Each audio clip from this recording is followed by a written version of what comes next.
Hello! It's been another 3 months. It has sort of become a tradition of mine to make a full devlog every 3 months. I didn't plan on it working out this way, but I think it's a good way to make sure I'm on track with things. Unfortunately, I've been dealing with some personal problems in my life that has been decreasing my motivation and productivity. While I don't have as much as I would like done, I think I've still made a dent when it comes to progress. I believe I'm at a point in the game where progress seems slower due to the main parts of the game being finished, making the smaller improvements seem less important or a big deal.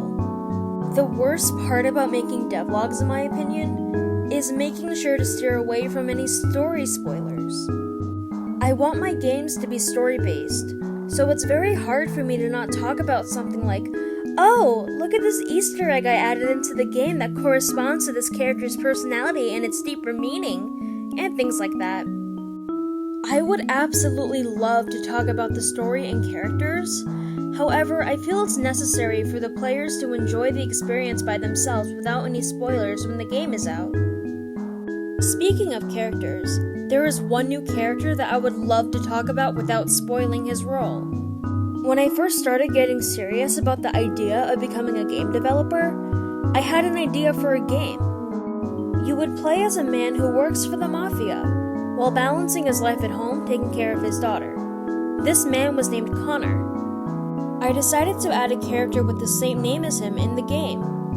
I absolutely adore his character and what he's become, and who knows, maybe I'll make that first game idea one day. But for now, I have different priorities.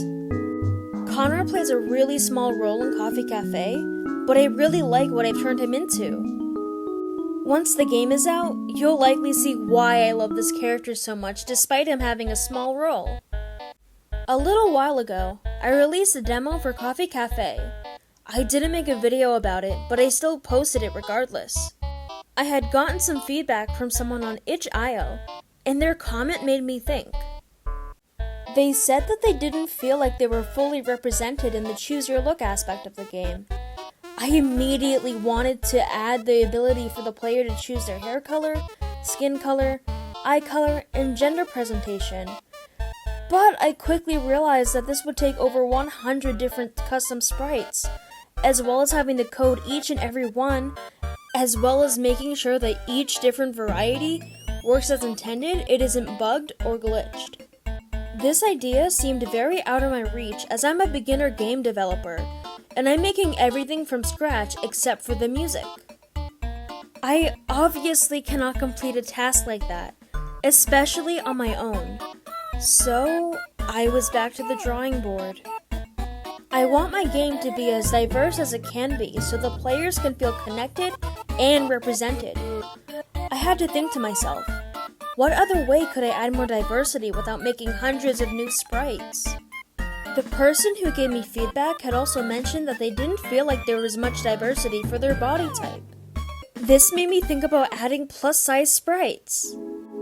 The player can now have a slim or heavy body type. I'm a plus-size person myself, so I'm unsure how this slipped my mind, but I'm so glad that I got this feedback. Before you choose your look, the hairdresser at the salon will ask you what body type you have.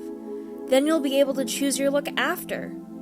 Speaking of plus-size characters, I'm going to be adding more body diversity with NPCs.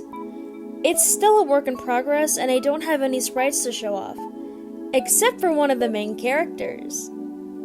I don't believe that I talked about her much in my other devlogs in order to not spoil her role, but this is one of my favorite characters in the entire game.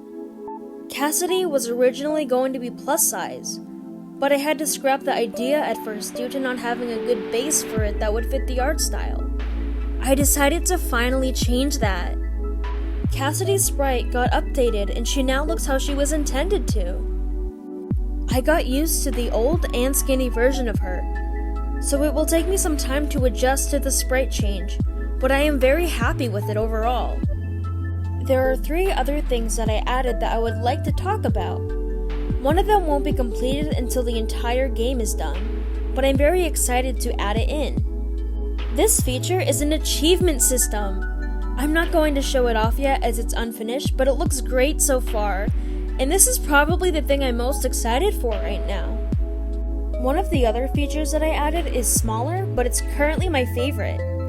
I added the option for the player to change the window skin. They can choose out of 4 different skins to start, but they can unlock more as time goes on.